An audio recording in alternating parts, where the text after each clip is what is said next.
Bonjour à toutes et à tous, je suis heureuse de vous retrouver, j'espère que vous vous portez bien. Dans un premier temps, je tiens à vous remercier pour tous vos témoignages de sympathie et de soutien qui m'ont fait chaud au cœur. Si vous adhérez à mes idées, poursuivez le partage encore et encore, auprès de votre famille ou de vos amis, auprès des réseaux sociaux et rassurez-les sur le fait que ce que vous leur envoyez n'est pas un piratage. Je vous invite à vous abonner à la chaîne ainsi qu'à cliquer sur la cloche des notifications pour être informé des prochaines vidéos. Rassurez-vous, tout est entièrement gratuit. Sans plus attendre, je vais maintenant vous parler santé et plus précisément pandémie. La crise sanitaire que nous subissons depuis maintenant 2 longues années met en évidence un dysfonctionnement des services de santé de notre pays.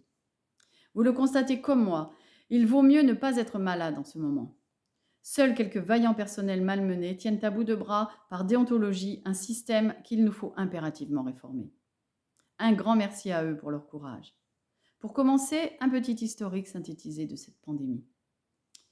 Ce virus n'est-il pas le même pour tous? Alors pourquoi certains en meurent alors que d'autres n'en sont même pas affectés?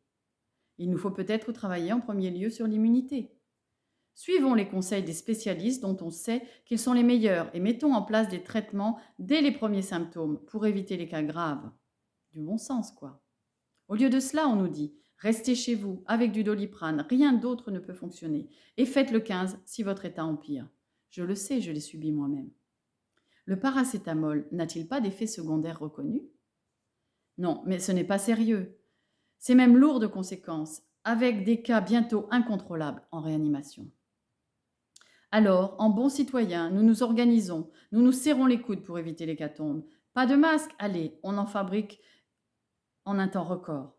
Tout le monde s'y met, bravo à toutes et à tous. On évite au maximum les contacts. On applaudit tous les soirs nos soignants qui livrent le combat de sauver le plus de vies possible, juste avec des sacs poubelles en guise de protection. En voilà de belles réactions citoyennes, comme on en attend en cas de guerre. Je ne vais pas poursuivre, vous connaissez la suite.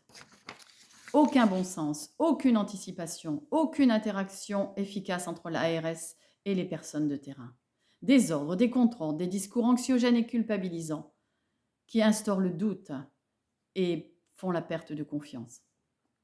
Des mensonges à répétition avec des chiffres contestés depuis pour effrayer et rendre plus docile. Puis arrive l'inévitable confinement, 3 mois pour tenter d'endiguer le fléau, une solution à laquelle se sont contraints de nombreux pays. Mais pas tous, regardez la Suède.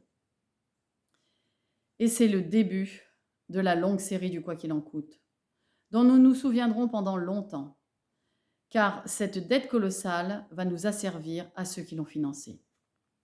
Alors qu'aurais-je fait de mieux, moi qui critique toute cette organisation mise en place pour sauver nos vies? J'aurais fermé en premier lieu les frontières dès l'annonce du confinement chinois. Puis j'aurais mis en place des traitements dès l'apparition des premiers symptômes. Nous pouvons constater que les pays qui ont fait ce choix ont connu moins de pertes. J'aurais convaincu les plus fragiles, et donc les cas à risque, à se confiner, et je n'aurais pas bloqué l'économie. J'aurais imposé un échelonnement de circulation pour éviter les regroupements, horaires de travail décalés pour ne pas susciter d'encombrement dans les transports en commun, les courses en supermarché uniquement en drive, et pas de fermeture des petits commerces capables, eux, de gérer le flux de clients, ce qui n'aurait peut-être pas provoqué l'explosion du e-commerce.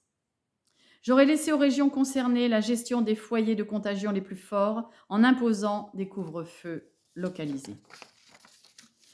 Puis ce fut l'arrivée du vaccin tant attendu dont on nous avait vendu la solution miracle. Moi, je l'aurais rendu obligatoire pour tous les cas fragiles, car on sait maintenant qu'à défaut d'être efficace à 100%, puisqu'il ne supprime pas la contamination, il permet au moins de ne pas développer les formes graves. Ainsi, chacun aurait eu le choix de la vaccination sans se sentir coupable. Moi, jamais je n'aurais contraint à vacciner les plus jeunes, puisqu'à de rares exceptions près, peu de formes graves ne les affectent. Mais surtout, en tant que porteurs sains du virus d'origine, ils pouvaient faire barrière aux variants. Et puis tous ces tests traumatisants pour nos chers petits. Qu'est-il advenu des tests salivaires qui devaient leur être destinés? Moi, je n'aurais jamais imposé de passe sanitaire et encore moins de passe vaccinal. Pourtant, je suis vaccinée moi-même. Ayant pour seul but de contraindre les non-vaccinés et de nous dresser les uns contre les autres. Nous savons que c'est nous, les vaccinés, qui en circulant librement, en se sentant protégés, poursuivons la contamination. Eh bien, nous en sommes arrivés tout de même au point où les non-vaccinés, parias de la société, bouc émissaire idéal, sont rendus uniques responsables de la poursuite de la propagation. Les seuls qui ne peuvent rien faire, à qui toute option de vie sociale est interdite, à moins d'avoir effectué au préalable un ou plusieurs tests. Les seuls dont on sait qu'ils ne transmettent pas, mais peuvent par contre contracter. Eh bien, c'est encore eux que l'on accuse, que l'on voudrait sanctionner des défaillances de notre hôpital. Si les opérations sont décalées, il faut en juger seul responsable un système qui volontairement organise depuis 30 ans le déclin de ce service public. Alors, je vous en conjure, mesdames et messieurs, juste du bon sens. Avant tout, calculons les bénéfices-risques. Combien de nos jeunes sont en souffrance psychologique liée à 2 années de maltraitance?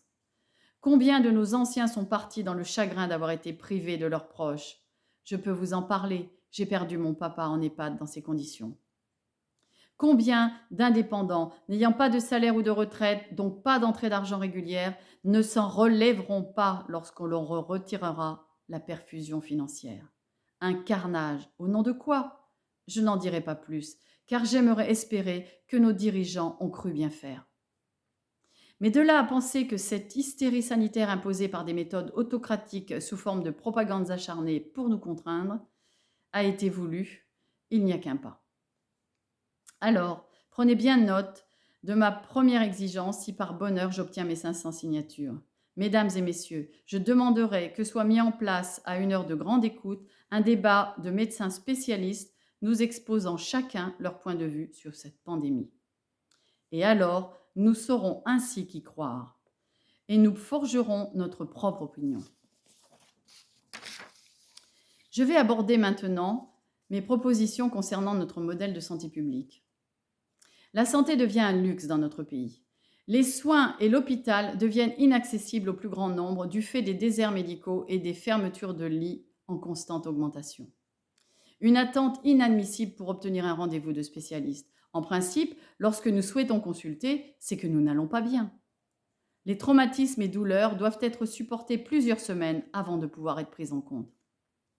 Il ne faut plus que les petits bobos embouteillent les urgences. Exemple, un bébé en forte fièvre la nuit, dont les parents sont inquiets et démunis, n'a rien à faire aux urgences.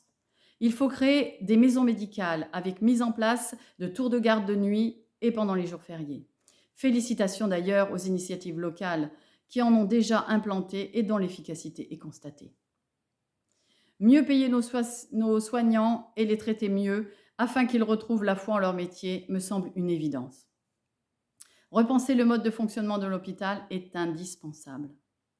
Il ne doit pas être administré comme une entreprise axée sur les bénéfices et où tout est pensé par une surconsommation.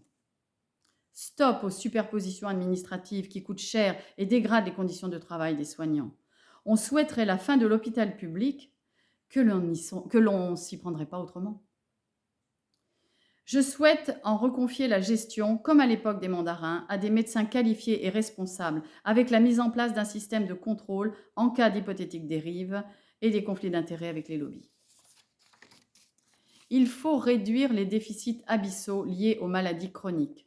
Mise en place, entre autres, d'un paiement forfaitaire pour contrôle et renouvellement d'ordonnances. Les maladies chroniques vont aller croissantes face au constat de cancer et maladies à comorbidité chez les patients de plus en plus jeunes. Il faut former et responsabiliser l'individu dès son plus jeune âge sur l'importance de la qualité alimentaire et du mouvement pour la santé. Nous pourrions ainsi réaliser des économies magistrales. Je propose que le ministère de la Santé travaille en collaboration avec celui de l'agriculture. L'agriculteur doit être le premier acteur de la santé, l'individu le second et le médecin seulement en troisième position. Il faut boycotter par ailleurs l'industrie agroalimentaire tant qu'elle n'aura pas adapté ses préparations industrielles à ce qu'il nous faut consommer pour rester en bonne santé. Moins de sel, moins de sucre, moins de lactose, c'est déjà le cas, mais il faut encore faire plus d'efforts. Il faut restreindre l'appétit toujours plus grand de Big Pharma. Nous ne sommes plus dans le gagnant-gagnant. Il est temps de revenir au raisonnable. Discuter avec eux entre autres, du conditionnement des médicaments et envisager la possibilité de revenir à une commercialisation à l'unité. Les pharmacies des patients débordent de boîtes entamées et non utilisées. Également, envisager le retour de vieux médicaments supprimés et pour autant très efficaces au profit de nouveaux, mais beaucoup plus coûteux. Nous constatons tous les effets pervers de la gratuité des soins, qui coûtent cher à la société. Nous avons un système très protecteur, il est vrai, mais qui a des faiblesses et qui entraîne des dérives. Exemple, la tarification à l'acte, dont l'intérêt est de revoir le patient le plus souvent possible. Et pour finir, je souhaite une réforme importante du système. Fini les pansements sur les jambes de bois qui coûtent de plus en plus cher aux citoyens, en prélèvement sécurité sociale, en mutuelles trop chères, en médicaments non remboursés. Je souhaite mettre en place une programmation sanitaire à 5 ans, avec révision budgétaire chaque année autour d'un travail collectif entre les professionnels de santé, la sécurité sociale, les politiques et les industriels réunis, tous autour d'un nouveau modèle de protection de santé. Je souhaite responsabiliser l'individu en récompensant les comportements vertueux pour ceux qui, par une bonne hygiène de vie et alimentaire, veilleront à préserver leur santé. L'idée, capitaliser des points retraite et abaisser les cotisations. Si tous ensemble nous axons nos efforts dans ce sens, nous irons vers moins de gaspillage et donc plus d'économies. Ce qui nous permettra de trouver des financements pour l'augmentation de salaire des soignants, pour lutter contre la vétusté des matériels ou le remboursement de toutes les médecines alternatives, homéopathie, phytothérapie et autres. Voilà, mesdames et messieurs, j'en ai fini de ce mastodonte qu'est notre système de santé. Mes idées se sont formées sur la base de réflexions d'éminents médecins spécialistes qui ont des solutions fiables et honnêtes et qui, par soutien de leur pays, seraient sans nul doute prêts à nous aider. Les prochaines vidéos s'enchaîneront au rythme d'un jour sur 2, le temps que je débrouille mes notes. En attendant de se revoir, je vous dis, prenez bien soin de vous.